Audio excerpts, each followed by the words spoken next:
Hello दोस्तों, स्वागत है आप सभी का आज की इस न्यू वीडियो में। आज की इस वीडियो में इस प्रश्न को देखने वाले हैं जो कि आपके बोर्ड एग्जाम में 2 मार्क्स का पूछा गया प्रश्न है। तो ध्यानपूर्वक देखिएगा। देखिएगा क्या क्या रहा है प्रश्न। कह रहा है यूक्लिड विभाजकता एल्गोरिथम का प्रयोग कर 1651 तथा 2032 का मौसा निकाले। ये ध्यान रखना है। यूक्लिड विभाजन विभाजन एल्गोरिथम कह सकता है, यूक्लिड विभाजन प्रमेयिका कह सकता है, यूक्लिड विभाजकता एल्गोरिथम बोला है। ये तीनों चारों का मतलब सेम होता है। और यहाँ पे मौसा लिख सकता है, एलसीएम लिख सकता है, महत्तम समावर्तक लिख सकता है। इन तीनों का मतलब एक ही होता है। तो अब देखिए ऐसे प्रश्न को हम लोग सॉल्व कैसे करेंगे, क्योंकि हम लोग सीख रहे हैं सॉल्व कैसे करेंगे। तो देखिएगा यहाँ पे हल लिखेंगे और देखिए यहाँ पे लिखेंगे यूक्लिड विभाजन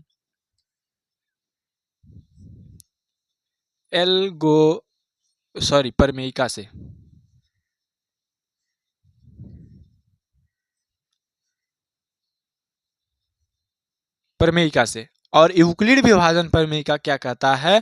कहता है ए बराबर, यहाँ पे ए बराबर बी क्यू प्लस आर, जहां पे होता है जहां 0 से बड़ा या बराबर आर हमेशा बी से छोटा होता है। ठीक है, इतना लिखने के बाद ध्यान अब देना है इन दोनों संख्याओं पे। ठीक है, इसमें जो बड़ी संख्या दिख रही है वो हमारी हमेशा ए होगी, जो छोटी संख्या दिख रही होगी वो हमेशा बी होगी। और इस फॉर्मूला में बैठाने के लिए हमें ए बी की आवश्यकता तो है, लेकिन इसके साथ क्यू और आर की आवश्यकता है। तो क्यू और आर निकालने के लिए हम लोग छोटी संख्या से बड़ी संख्या में भाग देते हैं। इस बात को ध्यान रखना है। तो हम लोग क्या करेंगे, 1651 से 2032 में जो है भाग दे देंगे, तो 1 मिनट में कटेगा। तो हमारे पास कितना हो जाएगा, 1651। यहाँ से 1 हो गया, यहाँ से लेगा, ये 9 हो जाएगा, ये यहाँ से 13, 8 5 13 होता है। यहाँ पे 9 बच गया, 9 में से 6 हो गया, 3 हो गया, यानी कि 381। अब इसमें एक चीज को ध्यान में रखना है, उसके बाद आपको इसमें कुछ एक्स्ट्रा ध्यान नहीं रखना है। अब देखिए यहाँ पे हमने बतलाया जो छोटा है वो हमारा बी होगा, और यहाँ पे ये हमारा जो है ए होगा। लेकिन और क्यू और आर की बात करें तो यहाँ पे जब भी कोई दिखेगा वो हमारा क्यू होगा, और यहाँ पे जो भी शेषफल आएगा वो हमारा आर होगा। ये हमेशा कंडीशन अप्लाई होगा हर एक स्टेप में। तो अब देखिए क्या करेंगे, यहाँ पे लिखेंगे चरण फर्स्ट। पहला चरण में हमको क्या लिखना है, ए का मतलब कितना है जी, 2032। उसके बाद क्या, बराबर बी का मतलब 1651, गुने क्यू का मतलब यहाँ पे कितना है, 1 है, प्लस आर का मतलब 381 है। और एक चीज यहाँ पे लिखेंगे, जहां आर बराबर नॉट 0, यानी कि आर की जगह पर 0 नहीं आया हो। और जब तक 0 नहीं आएगा तब तक हमारा HCF नहीं निकलेगा, और यही स्टेप बार बार जो है कंटिन्यू चलेगा। अब क्या करेंगे, ये शेषफल से इसमें भाग देंगे। अब देखिए इसमें जैसे टेढ़ी भागा बनाते हैं सेम उसी तरह से बनाना है। अब देखिए 1651 में अगर 3 से करते हैं तो 1500 तो ऐसा ही हो जाएगा, और 8 3 का 24 नहीं हो पाएगा। 2 से करते हैं,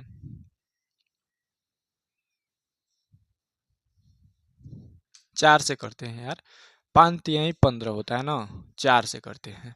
4 हो गया, 8 चौका 32, 3 हासिल के तौर पे, और 4 3 12 और 3 15। ठीक है, अब ठीक है। अब यहाँ से आ गया आपका 7 4 11 2 2 और 1। ठीक है, कितना आ गया, यहाँ से आ गया 7 4 11, यहाँ से 4 में से 2 गया 2, और 6 में से 5 गया 1, 27 आ गया।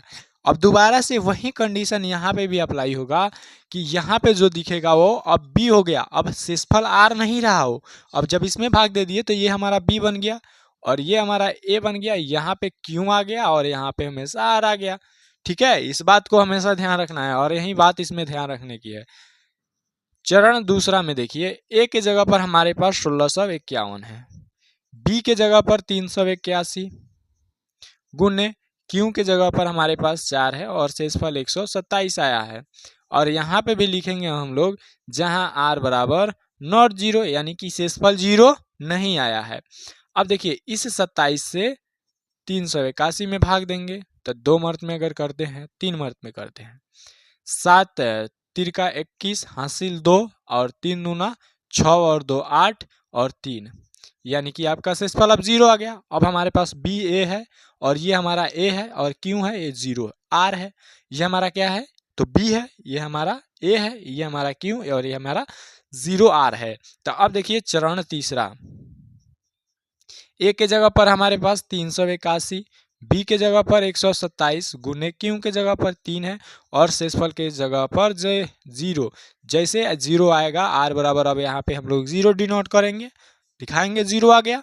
और जैसे 0 आ गया आर बराबर, तो उसी लाइन का जो बी होता है ना, जो बी वही हमारा HCF हो जाता है। तो लिखेंगे अतः मौसा न पूछ रहा है, HCF कहे मौसा कहे, दोनों का बात बराबर है 127।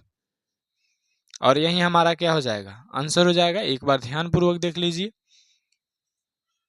चलिए, उम्मीद करते हैं इस वीडियो में हमने आपको जो भी समझाने का प्रयास किया है वो आपको समझ में आया होगा। यदि समझ में आया है तो वीडियो को लाइक करिए, और चैनल पे पहली बार आए हैं तो इस चैनल को सब्सक्राइब करिए ऐसी और वीडियो देखने के लिए, और अपने दोस्तों के पास शेयर करिए ताकि वो भी इस प्रश्न को सीख सके। अगली क्लास में फिर मिलते हैं किसी और नए वीडियो के साथ, तब तक के लिए जय हिंद और मुस्कुराते रहिए।